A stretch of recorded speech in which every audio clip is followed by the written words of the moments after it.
Am I in my PJs? Yes, absolutely I am, but that's not important. What's important is I sat down to edit this video that I am so excited to show you to kick off my February listing challenge, and I realized there wasn't really the best intro for it. So in case you don't know, my name is Becky Park. I'm a part-time reseller on a variety of reselling platforms, and in the month of February, I committed to not source anymore and instead to seriously tackle my death pile for a number of reasons, but mainly because I'm going to be moving at the end of March, and I would really like to not move with a death pile. If I have to move with all these bins of clothes with me of listed inventory, that's fine, but I don't really want to bring all of this stuff in boxes and tote bags that have yet to be listed. So the goal is to work through my death pile in the month of February, and I've invited all of you to join me. And if you still haven't made the commitment or the plunge to take part in my listing challenge,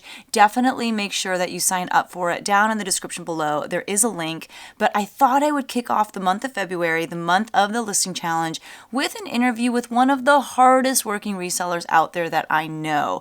You guys probably have seen some of her videos on her YouTube channel. If you haven't though, I'm going to jump right to the interview that I did with her. I was in a hotel room because I was at a music conference with some students, and while they were in rehearsals, I spent the day just filming interviews with some amazing resellers. And like I said, I thought I would kick off the month of February with this interview with the amazing Cayley Elaine. When it's all over, who's gonna be in your court? Hi everyone. So I am so excited because with me I have Cayley. You guys may know her as Cayley Elaine from her YouTube channel. And I'm excited to have Cayley because as part of this series where I'm interviewing successful resellers, part of the reason I'm doing it is because I think a lot of us are motivated when we see content of people achieving crazy things, and I know I've watched some videos where Cayley's like, I sold over 150 items this weekend alone, and I'm like, what? Because if I sell 150 items in a month, that's pretty good for me, so I wanted to bring her on so that we could kind of pick her brain as to how she got to where she is now, and also to pick her brain in regards to moving a large quantity of inventory and like keeping things organized. So Cayley, why don't you introduce yourself? First of all, thank you so much for being here. Yes, thanks for inviting me onto your channel. I'm excited to be doing this with you, and what a cool series idea. My name is Cayley. I'm Alien channel on YouTube. I am a full-time reseller. I started part-time and transitioned to full-time reselling. And currently I have just under 5,000 active listings. I sell all of those items on both eBay and Poshmark. And I do have a few people, employees who help me in my business. Amazing. And you said you were part-time first and then you transitioned into doing full-time. What were you doing when you were a part-time reseller? What was your full-time job? Yeah, so I won't tell you exactly where I worked, but I did retail management, and I worked for a major chain company, and I did store management and also district training throughout my state. And so I have a lot of experience in handling a lot of items because of that. Yeah. But I was full time. I tell people it was like double full time because at the time I worked like 80 hours a week, which is why I wanted to transition to reselling. And Mm-hmm. reselling was just a hobby, and I fell in love with it and realized that I could make it into a full time living. And so then began my transition of doing everything I could to make it full time. And it took a couple of years, but yeah, now I am full time. That's amazing. And like you said, having that retail experience probably helps so much as a reseller, not just because you're used to dealing with clothes, but you're used to dealing with large quantities of clothes. And like you shared at the beginning too, you have some employees now. So even having been in those management positions and knowing how to manage, especially in this space, that had to be really helpful as well. What do you think are some of the greatest takeaways as far as what you learned in the retail space and how you're applying those things to your reselling business now? Yeah. Well, for one, I learned a lot at my previous job, so I don't want to knock it. I did leave it for a reason, but I did learn a lot there. Yeah. At any given time, some of the stores that I managed had over 300 employees. Mm-hmm. So I took a lot of, I guess, managing things in bulk, scheduling. I learned a lot about SKUs even and inventory management. But my biggest takeaway from that job is really honestly handling everything on a large scale and all of the moving pieces with that. And then my second takeaway from that, I did have a focus at sometimes in HR. So hiring and like kind of the back end of everything as far as like taxes, bookkeeping, and hiring go. I learned a lot from that job as well. That's awesome. Yeah, it's always, I mean, my full-time job is as a high school choir teacher, and I still feel like I pull a lot of what I learned from teaching even into reselling, especially with YouTube type stuff. But I mean, there are some serious direct correlations for you. So that's got Yeah. to really come in handy, which is great. So a lot of the videos that you make on your YouTube channel are my favorite kind of videos to watch, which are what sold videos. I think there's a lot of value in them. And in your what sold videos, it just comes across that, first of all, you guys are moving a ton of inventory, which also means that there's a lot of inventory coming in, but just, and you shared a little bit of how long it's taken you to get here, but what has that process looked like from when you first started reselling to getting to where you are now? If you could describe how you scaled to this point. Oh my gosh, there are so many things involved. So Yeah. I'll try to kind of generalize it a little bit and summarize it. But in the beginning, I was, doing one-off items. And I quickly learned that if I wanted to scale up without hiring anybody, which is originally what I was trying to do in the beginning, was I was going to have to figure out how to um, get a ton of product and list a ton of product by myself. And so I kind of evaluated what I had to do in order to make that happen. So it was a lot of goal setting and also a lot of like timing myself and scaling down my processes. So I basically, from the transition to doing it by myself, going full time, hiring employees, found every way possible to look at efficiency. And that's like the core focus of my business is efficiency. And so I looked at making every process as simple and streamlined as possible, and also how to do things in bulk. Now, like you said, we are bringing in a lot of items, and there's no way that I could do that by myself. No matter how fast I ran or how much I cut down a process, I'm going to have to hire people in order to continue scaling up. And so from then till now, I had to learn the best way to hire employees, train those employees, and also kind of what personalities fit best in this type of role. So it's really been a long transition, but that's kind of a generalization. Yeah, which is great. Like it seems like, and you can correct me if I'm getting the timeline of some of this incorrect, but it seems like you figured out your processes and you had your systems in place for how you got things done and how to do things as efficiently as possible.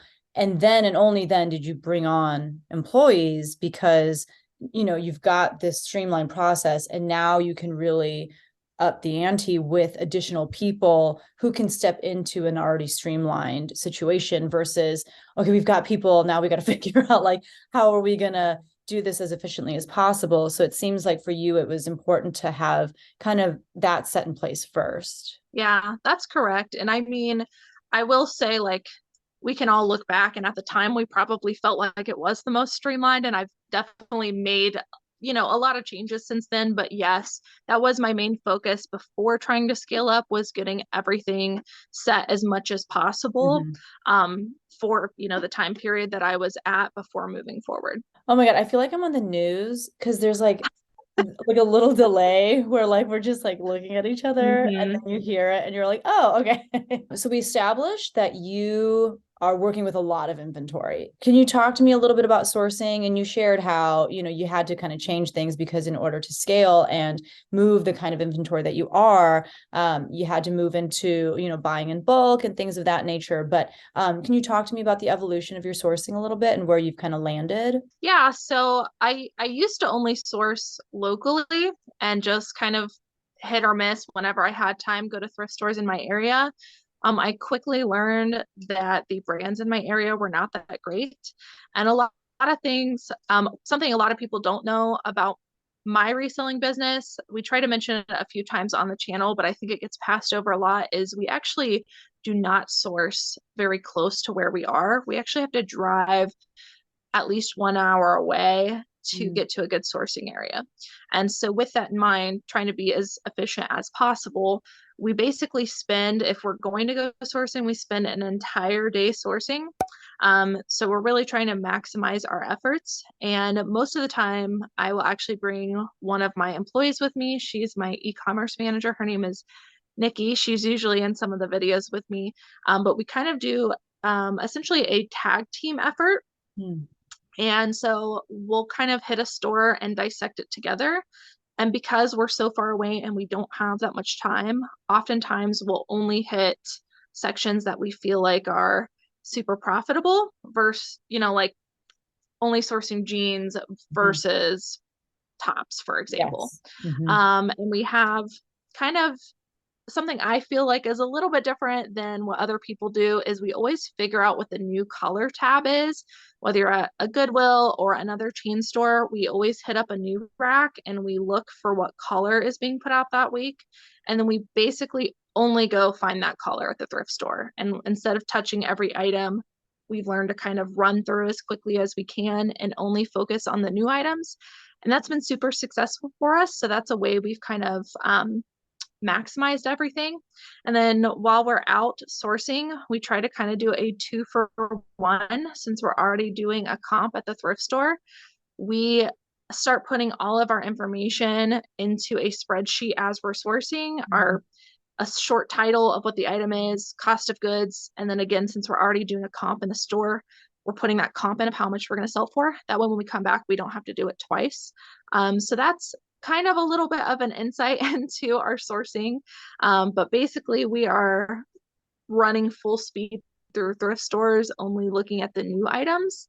And currently we are bringing in about anywhere from 250 to 300 items per week back into our office to be listed.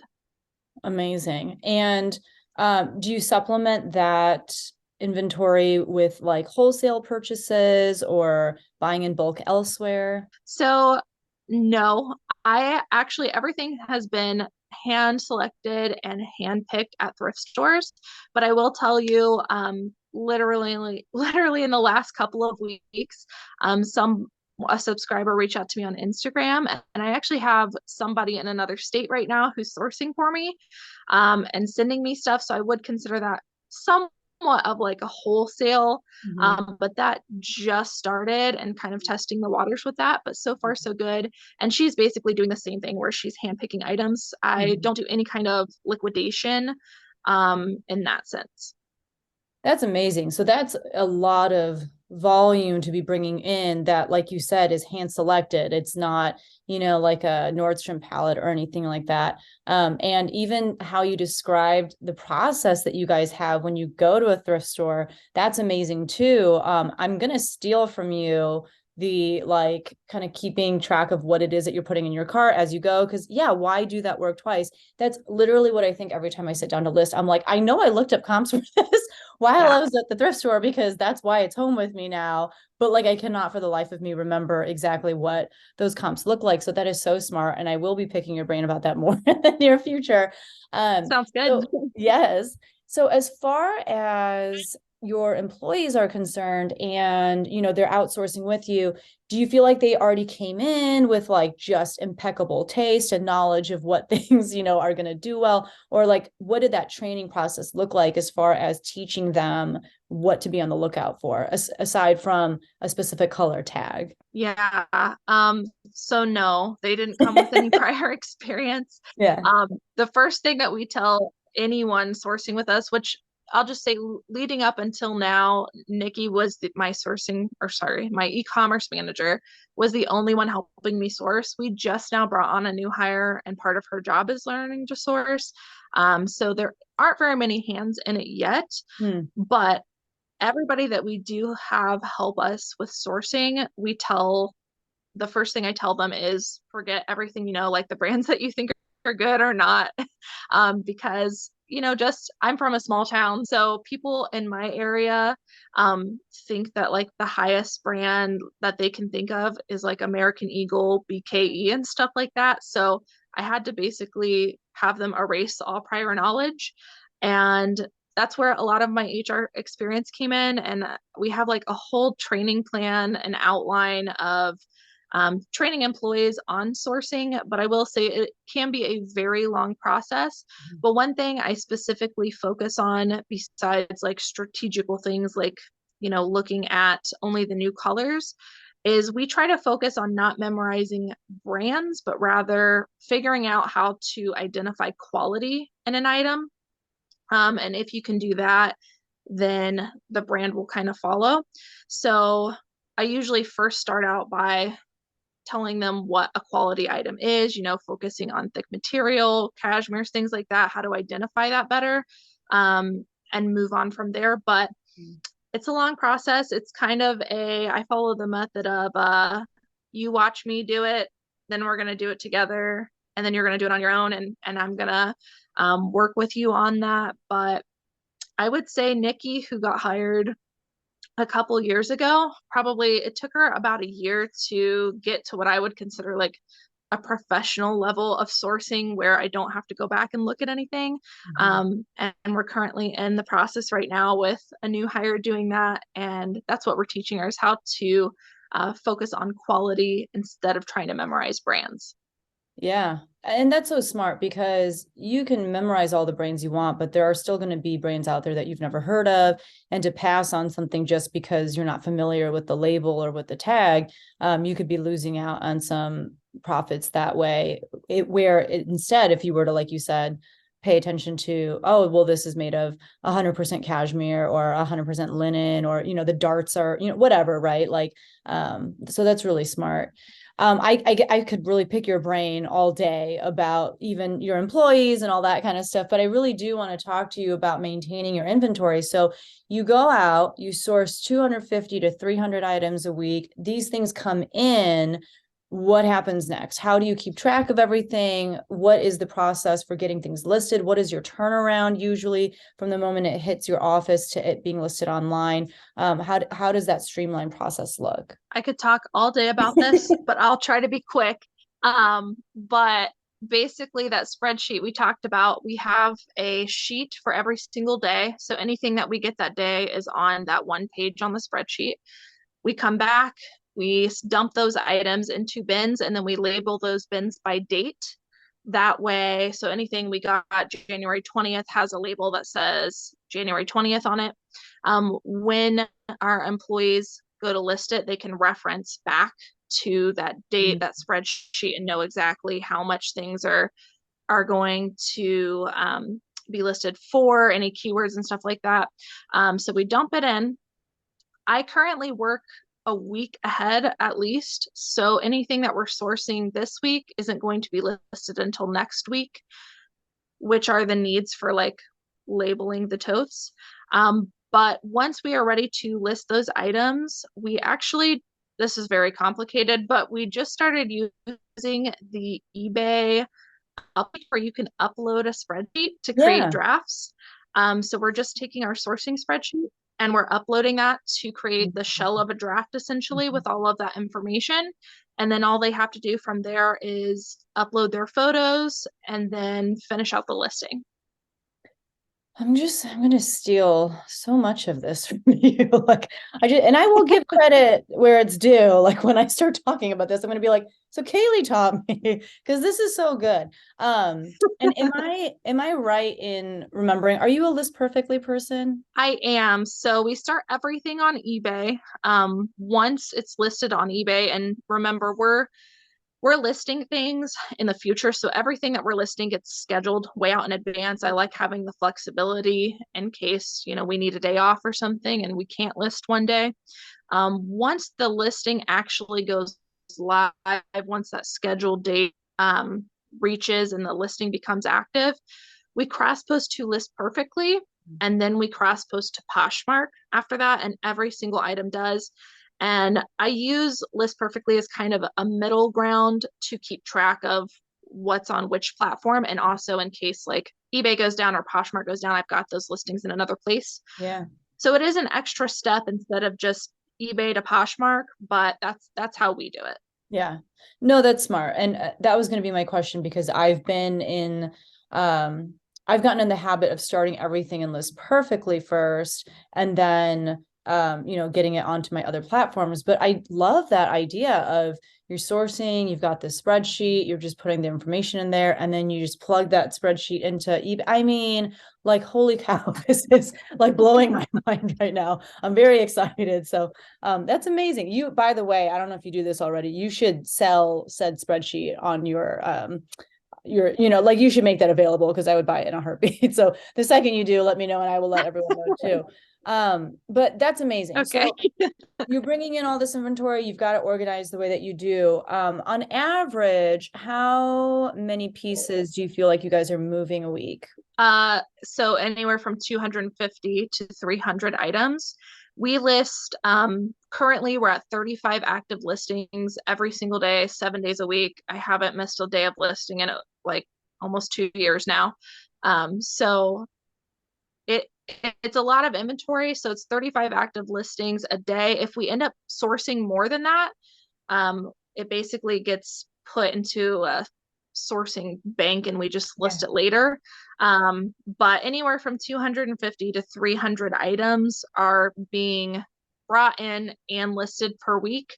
We're about to move up to 40 items a week, but we're not quite there yet. Mm-hmm.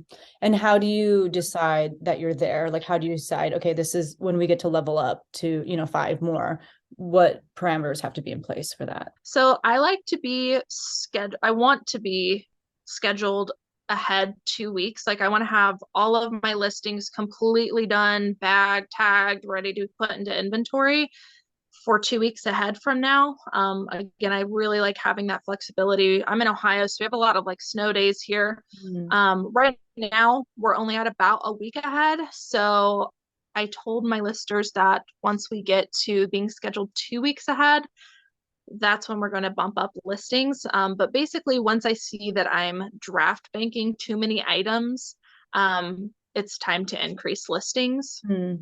Yeah.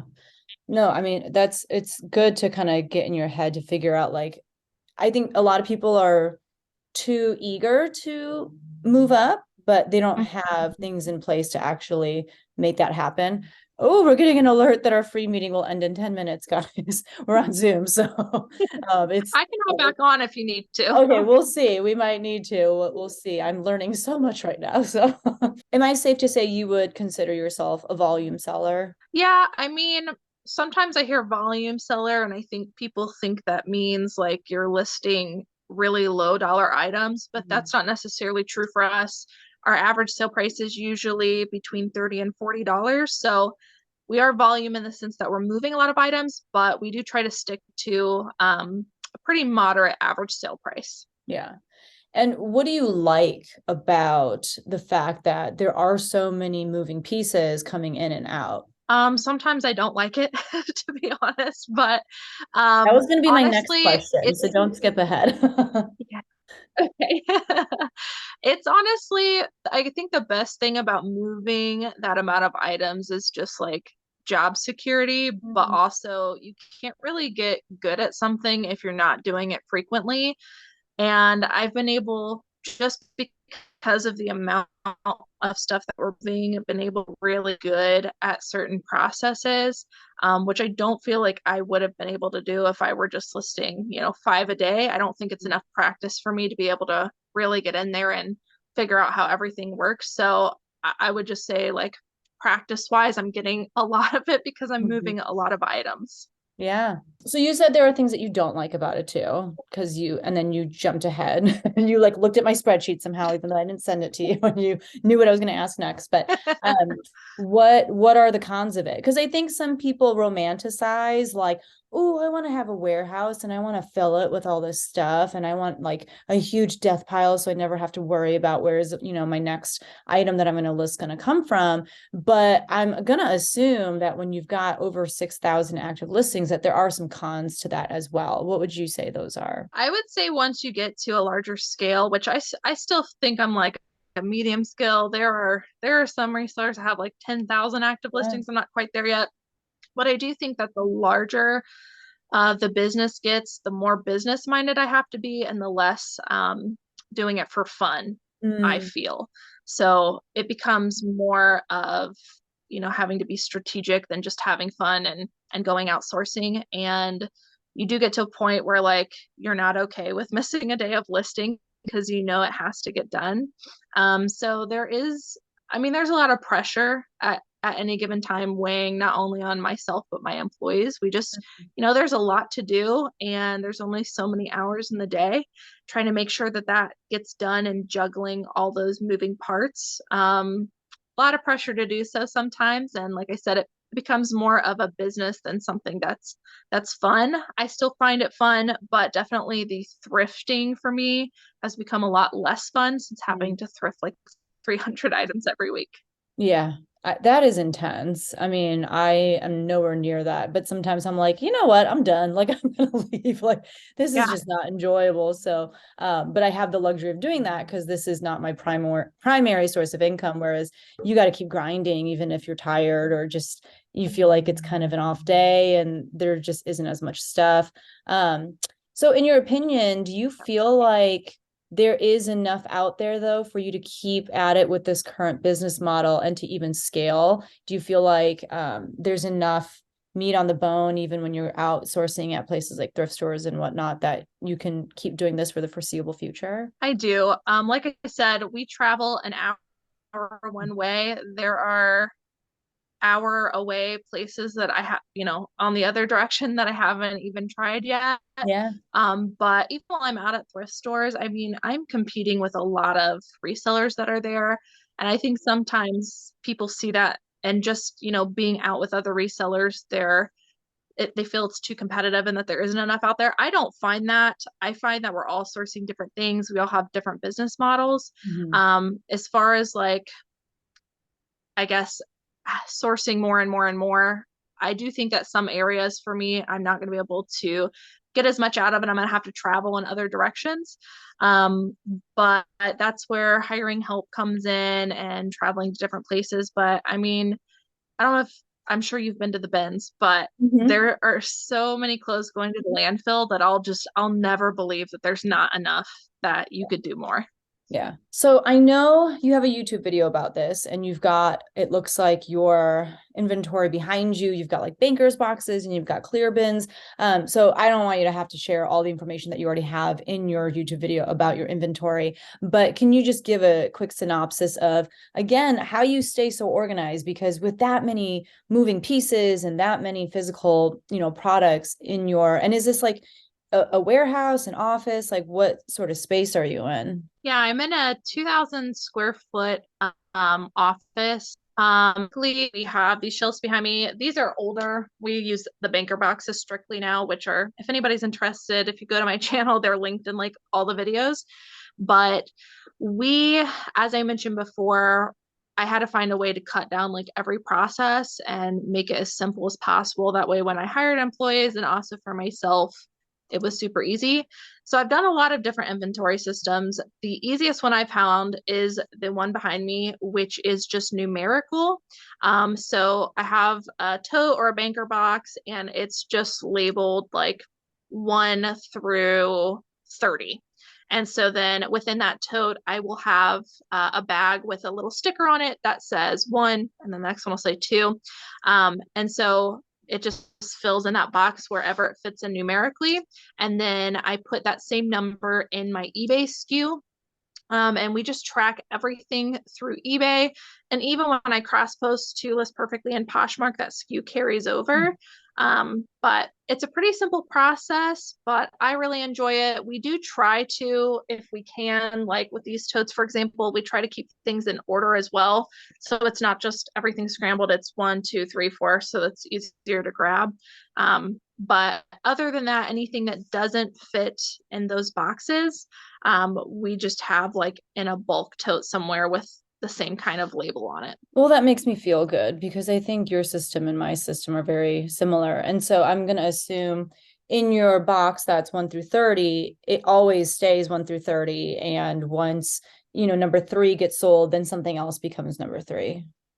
Yes, I've considered doing the method where you like start a new box for everything and just condense, but it would be, I mean, like I said, I've got 5,000 active listings. I can't see transitioning at this time. Mm-hmm. But I like the system the way it is. But yes, we replace the numbers with our newer listings. Yeah. Well, that makes me feel like I'm doing something right because we've got, like I said, the same setup for that. So I like that. I guess the main thing is, what advice would you give to people? And I feel like getting to know you a little bit through interviewing you, I don't think you would ever become the type of reseller who realizes, oh my God, like I have a room full of stuff that like I source, but like haven't listed. Like I feel like you would not let your death pile get out of control because you've got a system in place for how much comes in, how much gets listed, how much goes out. But I think there are a lot of resellers out there who are very overwhelmed with their death piles. And that's the primary reason for the listing challenge is, hey, let's put a halt on our sourcing if that's where we're spending a lot of our time, but we are not making as much money as we feel like we should be. And that's because all of that money is sitting in that pile. What is your best tip for people, maybe when they're not feeling motivated, or even just on how to get through that pile more quickly? Because it seems like you've got that piece figured out. Yeah. And I mean, I struggled with that too when I was part-time. I guess the biggest piece of advice I would give is at some point you're going to have to treat it like a business and have to do things that you don't want to do. And you're your own boss, so you've got to hold yourself accountable. So if you were at, a normal 9 to 5 or whatever, would you not complete your tasks for the week and then the following week also not complete those tasks, and then the following week, like, you would just never do it? You would complete all of your tasks within the week that you were supposed to. And so at some point you have to have a long hard talk with yourself about treating your business like a business. And there's no, like, I guess, nice way of saying it, but you just got to force yourself to do it. And then the other thing is, one thing that I've come to terms with that I've really, like, along those same lines, that I've really transitioned on, is not everything needs to be super fancy. And I think a lot of times, because processes get really convoluted or there's just so many steps to everything, sometimes I think it delays getting stuff like that done more. Whereas, for instance, people have all these fancy listing setups with, you're doing background removal, you've got fancy lighting, you're lint rolling, you're steaming, like you got all these presentation things. And I started with so many steps at the beginning and I had a death pile, but that's because my process took me twice as long. Mm-hmm. Now it's basically, I take a photo, I list it, and I bag it and I put it away. And it really doesn't need to be any more complicated than that. Mm-hmm. Everybody's business is different, so you can choose to do what you want to do. But recently, I've just come to terms with, like, things don't need to be fancy, and I can get more done if I'm not going the fancy route. So Yeah, that would I be mean, my 100%. And like people always say, done is better than perfect. But some people do have to revisit their idea of what done means. Does it have to involve all 18 of those steps? And like you said, you just have to do what it takes to get that item online, because otherwise people aren't going to see it and they can't buy it. So I think that's really helpful. You have kind of shared how you work really hard. You list 35 things a day and you've not missed that for like 2 years or something. What drives you to work as hard as you do? Well, like I mentioned before, I was working like 8 hours a week, so time freedom is really important to me. We don't work weekends. We work 8 to 4, Monday through Friday, and that doesn't change. Sometimes I'll work a little outside of that just to keep things, but it's hardly ever. And so for me, time freedom is the most important. So in order for me to have time freedom and not have to work weekends, though, I do have to get everything done between the hours of 8 to 4. So that's what drives me. Yeah, which is so funny and interesting because for me, it's like anything reselling related is outside of those hours, right? So I think most people are like, yay, work is done, I get to go thrifting. But you're like, all that has to get done during work hours, which is also a shift, I Yeah. think, someone said to me in a comment, I think in a YouTube video, they were like, yeah, my death pile is out of control, but it is where I find my sanity. Like, it's how I relieve my stress from work, from, family and stuff. So it is just an interesting shift to hear you speak about it like that, where it is like what I do for work. So it's going to be different. But yeah, even for part-time sellers or for people who are just trying to manage their death pile, if they could look at it a little bit more, like you said, with that business mindset of like, if we continue to sit here and not do anything about this, it will not make us money. And then what are we doing? At that point, we're just hoarding. So I think that's helpful. Yeah. So last question, really, what is next for Cayley? What do you see happening in the foreseeable future? What are you working towards? What are your goals? What's next? Yeah, I'm still figuring that out. We are definitely going to continue scaling business and listing more items. I really enjoy bringing new employees on and being able to impact their lives by working a business where they get time freedom also. But for me, YouTube's pretty new to me. I've only been on YouTube for a couple years, and I've really only taken it seriously for the last year. And since my channel has started scaling along with my reselling business. So for me personally, my focus over the next year is going to be more heavily focused on like full-time YouTube, I think, and just trying to help people get to this point if they want to, and if not, working within their own business model and, making reselling successful. Yeah. Amazing. Just as a disclose, what's the word? I can't even think. But we actually pre-recorded our goodbyes, but we're going to do it again for real because now we can actually do it for real. But can you please share with everyone, because you said you have a YouTube channel, and I think hopefully one thing you take away from this interview is that you should go over there and subscribe to her channel right now, because clearly she has a lot of valuable and helpful information that isn't just, and I'm not trying to knock people whose primary content is just like thrift hauls and stuff, not trying to knock them at all, but I think you're going to learn a lot about just how to run an efficient business as well from watching Cayley's YouTube channel. So where can they find you?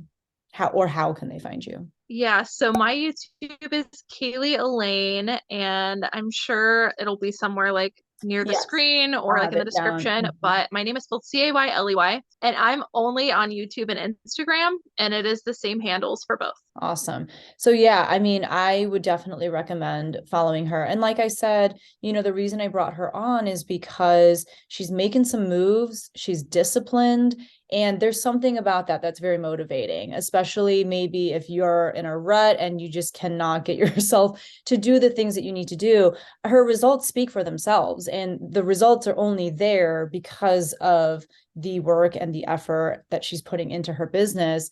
If you want those same kind of results, if you want to be able to make YouTube videos titled, "We made this much money this weekend," and it's very impressive, then you have to do the stuff that comes before that, which I think you were very honest about. It's not always glamorous. It's not always even fun. Even the thrifting part, which I think for most people is the most fun part, it's not always going to be fun. But when you have the time freedom, like you were sharing about, and when you have the income that, is able to secure a comfortable living for yourself, it's all worth it at that point. So thank you so much for sharing your insight and your wisdom and just all of the things. Go follow her now. Do you have any last thoughts or words for everyone?